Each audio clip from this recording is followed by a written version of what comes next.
E aí, pessoal, beleza? Seja bem-vindo, seja muito bem-vinda à nossa reunião nessa manhã, ou nessa tarde, ou nessa noite, depende do horário que você estiver assistindo ou ouvindo. Seja muito bem-vindo, seja muito bem-vinda. Meu nome é Lucas Bonatti, você me conhece, eu sou pastor da PMB, Primeira Metodista Brasileira em Downtown Miami.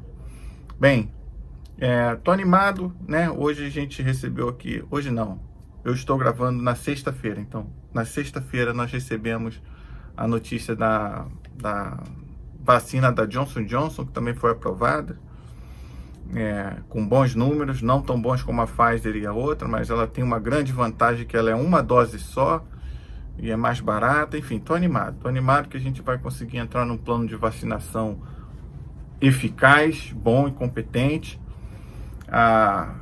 E a apreensão agora, a gente está, né, na esperança, e a gente precisa de uma fé extra, é que essas vacinas também sejam eficazes contra as variações, né, do vírus que já estão por aí. Então, só, de novo, aquele cuidado, né, se você está no Brasil, não pense que porque você teve Covid está tudo tranquilo, porque não está, né? Quem tem vírus, quem supera a Covid cria anticorpo por 90 dias, depois disso pode pegar de novo, né? E Manaus está nos provando que imunidade de rebanho lá não funcionou, né? Porque 75% da população de Manaus foi infectada pela primeira fase do vírus, e agora a mutação do vírus está pegando Manaus de jeito, e está todo mundo pegando Covid e sofrendo e morrendo. E tá brabo lá, tá bem difícil. Então, não dá bobeira não, a gente tem que seguir perseverando para superar essa fase, né? Tô animado porque as coisas estão caminhando, né? Enfim, quero te dar boas-vindas à nossa reunião, esse convite de perseverança, e a você de Downtown, eu quero fazer 2 comentários aqui. Um é que a gente vai começar a conversar, vou começar a ligar para vocês, para a gente retornar às reuniões presenciais em março, ou no final depois do carnaval, tá? E também quero convidar você pelo seguinte: a gente tem a opção de ajudar o Breakfast Club, né? A igreja, a First Miami, em Downtown, normalmente fazia um serviço de oferecer café da manhã para os moradores de rua, e isso está se ampliando. Eles estão servindo agora de domingo a quinta-feira, né? Tem certas coisas no ar aí que são boas, e eu quero convidar você a se unir comigo na missão já que, se você não puder servir, participar lá como voluntário, porque é muito cedo, né? 6 da manhã é muito cedo, nem todo mundo pode, mas a gente pode preparar o café da manhã em casa. Eles trazem para a gente todo o material, com luva, com tudo, a gente prepara e depois eles pegam, e a gente vai estar assim ajudando esse ministério tradicional. Tem mais de 30 anos o ministério que serve os moradores de rua aí da First Miami, tá certo? Quero deixar esse convite para você, ajuda a gente nessa, tá bom? Vamos orar para a gente começar. Deus de graça, amor e bondade, nós apresentamos nossas frustrações, nossos pecados e os nossos sonhos e as nossas esperanças diante de Ti, Senhor. Apresentamos tudo que nós somos, pedindo que a Tua mão, Teu toque de poder e graça venha nos restaurar, venha nos transformar, venha mudar o nosso estado, a nossa existência mental, espiritual e a nossa atuação no mundo material, Senhor, no nosso dia a dia, a forma como nós vivemos e influenciamos as pessoas ao nosso redor. Em nome de Jesus, nos dê coragem, nos dê força para enfrentarmos as injustiças desse mundo, para que possamos proclamar o Teu reino, e não somente proclamar, mas praticar, plantar sementes do Teu reino, para que possamos experimentar no dia a dia o Teu reino, enquanto esperamos o retorno de Jesus. Fica conosco, abençoa a nossa vida, abençoa essa reunião e fala conosco hoje. É o que te oramos em nome de Jesus.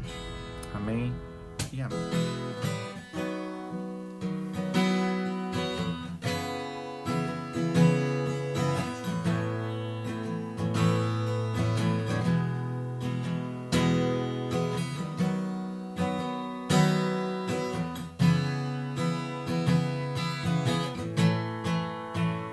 Eis-me aqui, outra vez, diante de ti, abro meu coração, meu clamor, tu escutas e fazes cair as barreiras em mim. És fiel, Senhor, e dizes palavras de amor e esperança sem fim. Ao sentir o teu toque, por tua bondade libertas meu ser. No calor deste lugar eu venho me derramar, dizer que te amo, me derramar, dizer te preciso, me derramar, dizer que sou grato, me derramar, dizer que és formoso.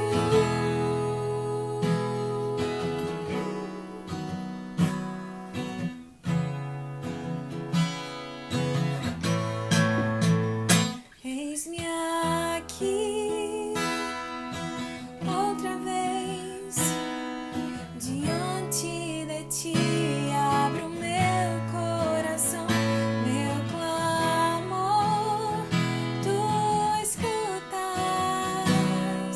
e fazes cair as barreiras em mim.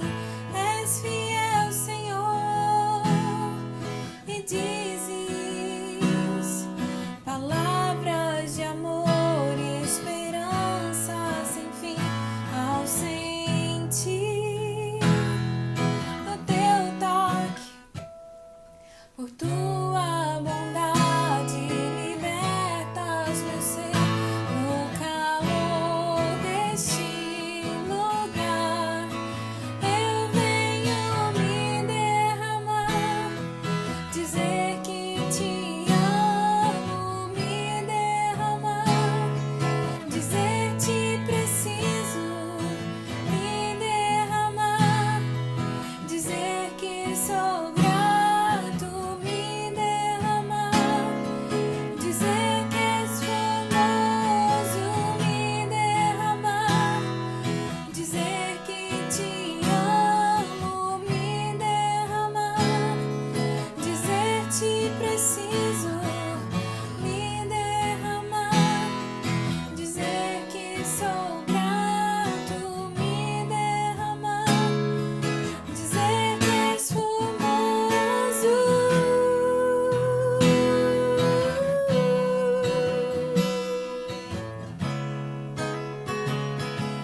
Dizer que és formoso.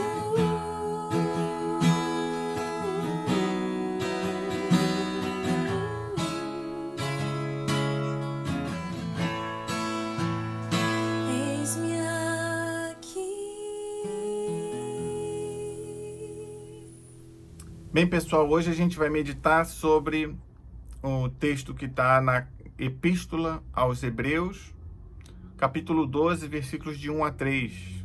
Na Nova Versão Internacional diz assim: portanto, também nós, uma vez que estamos rodeados por tão grande nuvem de testemunhas, livremo-nos de tudo o que nos atrapalha e do pecado que nos envolve e corramos com perseverança a corrida que nos é proposta, tendo os olhos fitos em Jesus, os olhos fixos em Jesus, focados em Jesus, autor e consumador da nossa fé.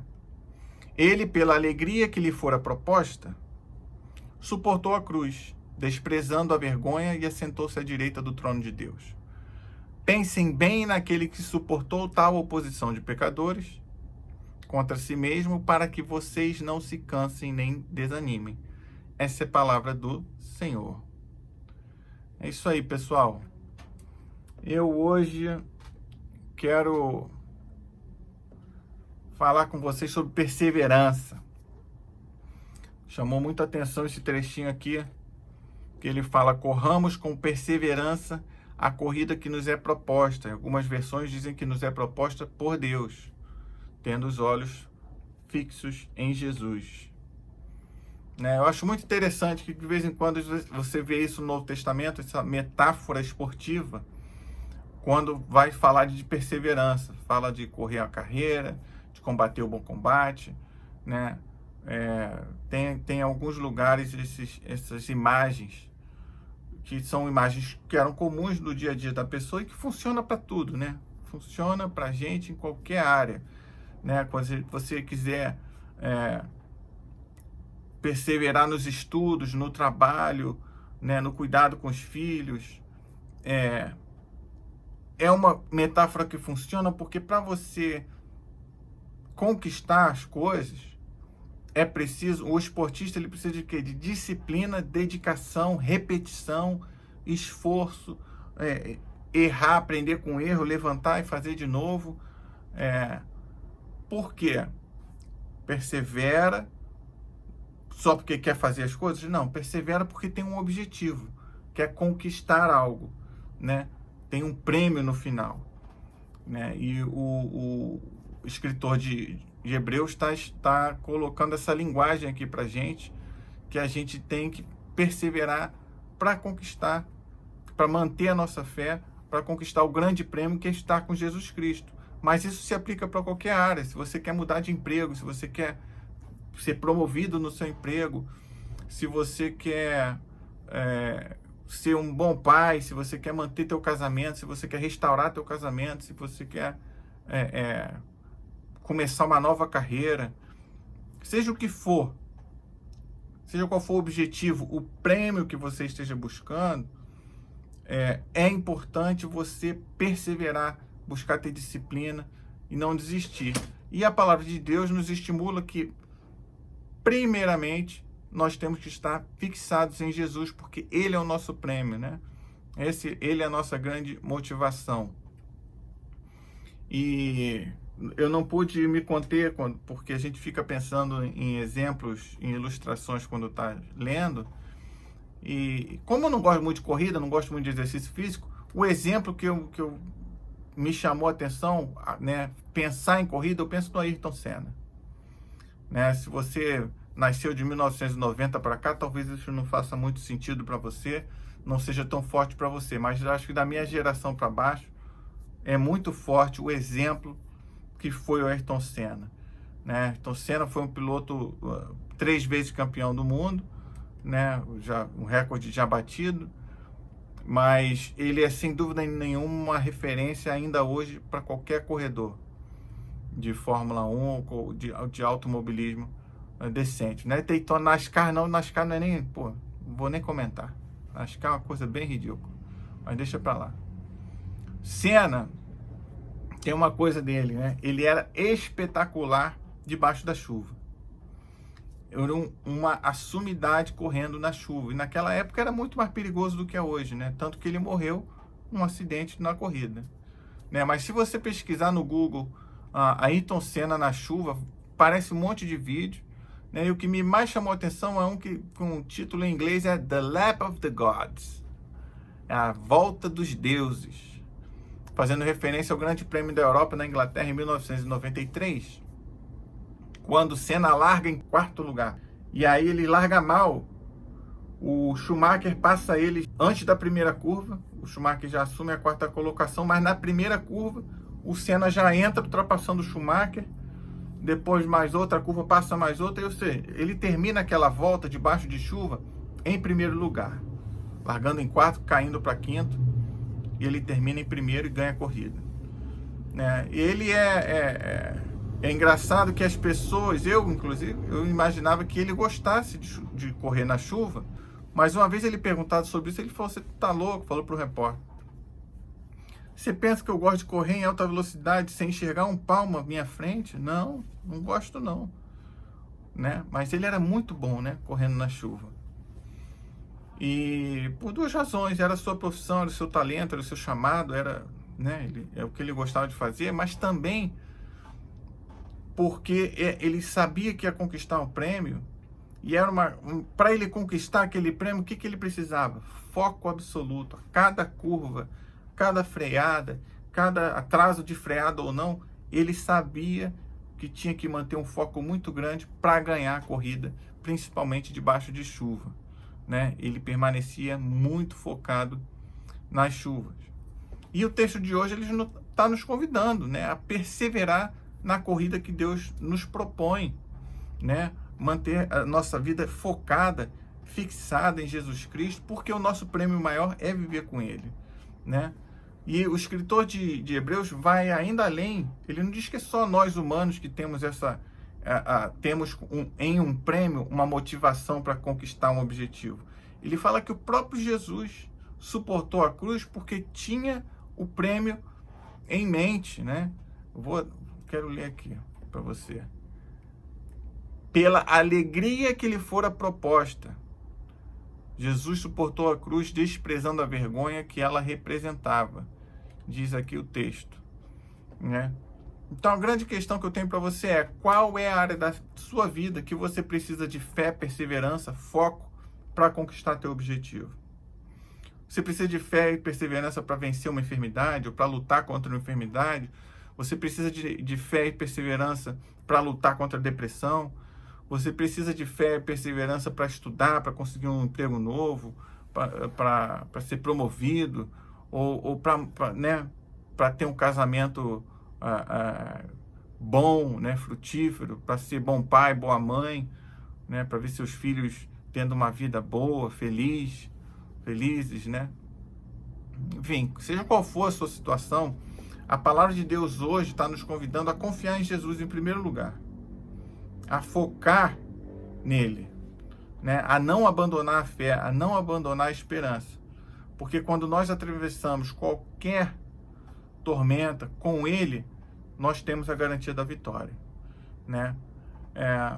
E eu quero te convidar aqui a colocar sua confiança nele, né? Colocar seus problemas, sua corrida, né?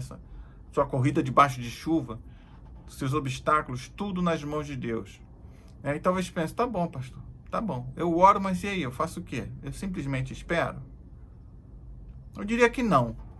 Porque se você entrega realmente com fé a Deus, se você realmente foca a sua vida em Deus, se você realmente busca alinhar sua vida, suas atitudes, seus atos, seus investimentos de acordo com a vontade de Deus, se você realmente foca em vencer essa corrida debaixo de chuva com Deus do teu lado, você está consciente que Deus está à sua frente, em primeiro lugar, abrindo os caminhos, protegendo, que Deus está do seu lado para quando você fizer uma curva errada, Ele vai te orientar a acertar a mão para você não fazer aquilo de novo, né?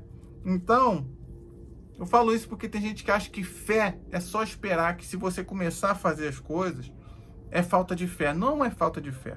Se você realmente põe nas mãos de Deus e está confiante de que Deus está contigo num projeto, começa a executar. Porque Deus vai te guiar no caminho. Vai abrir porta que tem que abrir, vai fechar porta que tem que fechar. Se você for desobediente, der com a cara na parede, Ele vai te ajudar a curar a ferida e acertar o caminho de novo. Então, não fica só parado esperando, não. Eu penso assim, minha orientação é essa para você. Eu quero terminar falando do capítulo 11. Por quê? Porque o capítulo, no início da nossa leitura de hoje, o escritor diz, vamos lembrar que nós estamos rodeados de uma multidão de testemunhas de vida de fé. Então, tira o peso. Essa multidão de testemunhas de fé, ele está se referindo ao capítulo 11. Você precisa ler aí o capítulo 11 inteirinho, que é o famoso capítulo que fala dos heróis da fé. Falar de Abel, de Enoque, de Abraão, de Sara, de Davi, de Gideão, vários outros. fala de 17 pessoas ou grupo de pessoas. Então, e por que isso é importante? Porque existe um problema. Muitas vezes, quando a gente fala de fé, as pessoas usam a própria definição do capítulo 11 de fé, que diz que fé é a certeza das coisas que não se veem, né? E aí vivem a vida como um pensamento positivo. Fé não é pensamento positivo. Sabe? Não posso pensar em nada, não posso pensar que dá errado, senão é pouca fé. Não, isso é pensamento positivo. Você está confundindo pensamento positivo com fé.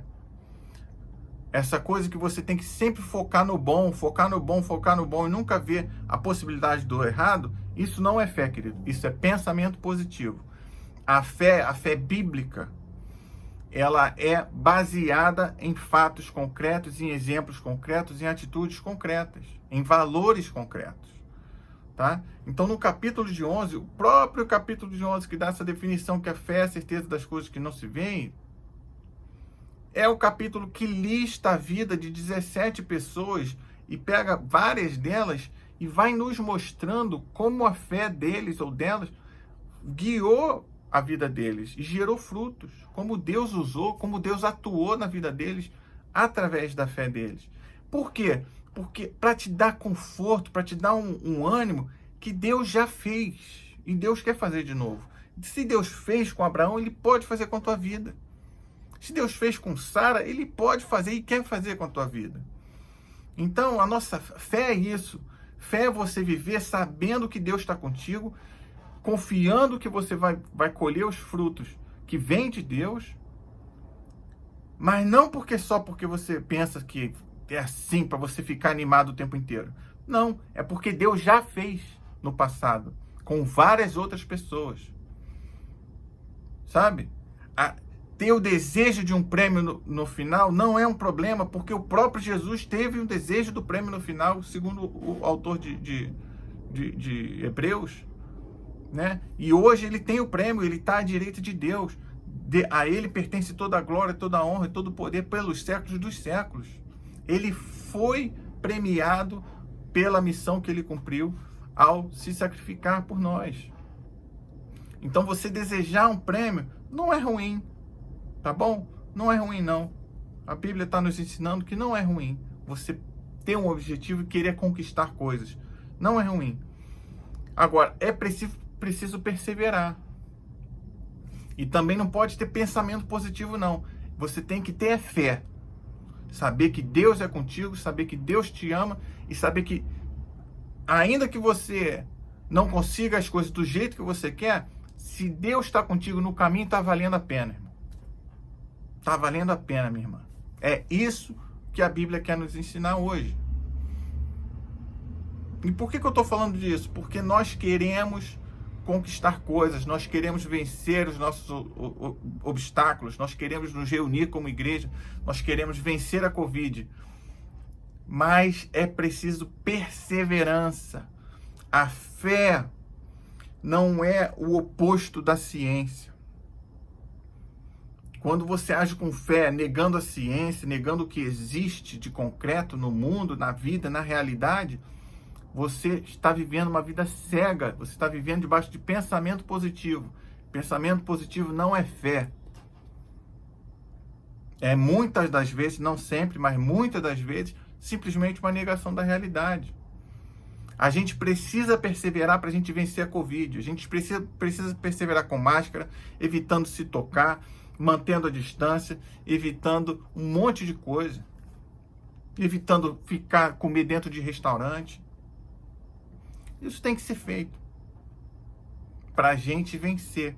Por quê? Porque existem dados concretos, assim como existia dado concreto, Abraão fez isso e isso, Deus operou de maneira assim, existe o dado concreto. Uso da máscara, distanciamento social são essenciais para a gente vencer a Covid. Mas eu já peguei Covid, não pega sim, querido. Vai lá no Amazonas ver o que está acontecendo. A imunidade do rebanho do Amazonas, o que adiantou? 75% dos amazonenses tinham sido, do pessoal de Manaus, tinham sido infectados pela Covid. Veio a segunda onda, Acabou, colapsou tudo. Então, por favor, não fica agindo com pensamento positivo, negando a realidade, não. Fingindo que a ciência é burra, que é uma manipulação científica. Pô, pelo amor de Deus, não faz isso não. A fé não é a negação da ciência. A fé que nega a ciência é uma fé, desculpa, mas é uma fé burra. E nós não queremos esse tipo de fé. Tá bom? A palavra de Deus quer nos convidar hoje a vivermos debaixo de fé, baseado naquilo que é concreto, naquilo que é real. Concreto é o amor de Deus, concreto é a presença de Deus, concreto é a consolação que vem de Deus, concreto é a direção que vem de Deus, concreto é o ânimo, o renovo que vem de Deus. Então eu vou semeando a minha vida, vou planejando, vou entregando tudo para Ele, porque eu sei que Ele vai eliminar, Ele vai tirar tudo que está ruim, tudo que é negativo, tudo que é podre, Ele vai me limpando e me guiando por caminhos perfeitos, né? Me protegendo, me cuidando, me corrigindo quando necessário. A fé é baseada em coisas concretas. Deus revelou o seu modus operandi para facilitar o nosso relacionamento com Ele, né? Então, quero te perguntar de novo, em que você precisa perseverar? Qual é a área da sua vida que você precisa perseverar? Qual é a área, como que essa multidão de testemunhas de fé, ou seja, os exemplos bíblicos, podem te ajudar a alcançar seus objetivos? Como as pessoas de fé ao seu redor, como a sua comunidade de fé pode te ajudar a alcançar os seus objetivos, né? A manter a sua fé, perseverando focado em Cristo, né? A palavra de Deus está nos convidando para manter esse foco na palavra dele, na palavra de Jesus, nos seus exemplos, né? Lembrando que ele sofreu, portanto, sofrimento faz parte da vida, a gente está sujeito a sofrimento, né? Mas o sofrimento de Cristo não o impediu de cumprir a sua corrida. A chuva não impediu a Ayrton Senna de ganhar as corridas. O sofrimento não impediu Jesus de cumprir a sua missão, de cumprir o seu propósito. Então, foca no seu propósito, foca em Cristo para você cumprir o seu propósito, né? Não negue a existência de problemas, mas busque a orientação de Deus para você superar os seus problemas, tá? A minha orientação é que você aceite esses convites da palavra de Deus. Você aceite esses convites que eu estou fazendo aqui agora. Passou um carro com um barulho bem alto aqui. Tá joia? É isso. Eu queria compartilhar essa palavra com vocês. Vamos orando para a gente poder voltar a se reunir pessoalmente o quanto antes, mas sem negar os problemas que estão por aí. Façamos a nossa parte, tá certo? Fica com Deus, tenha uma semana excelente e até a próxima.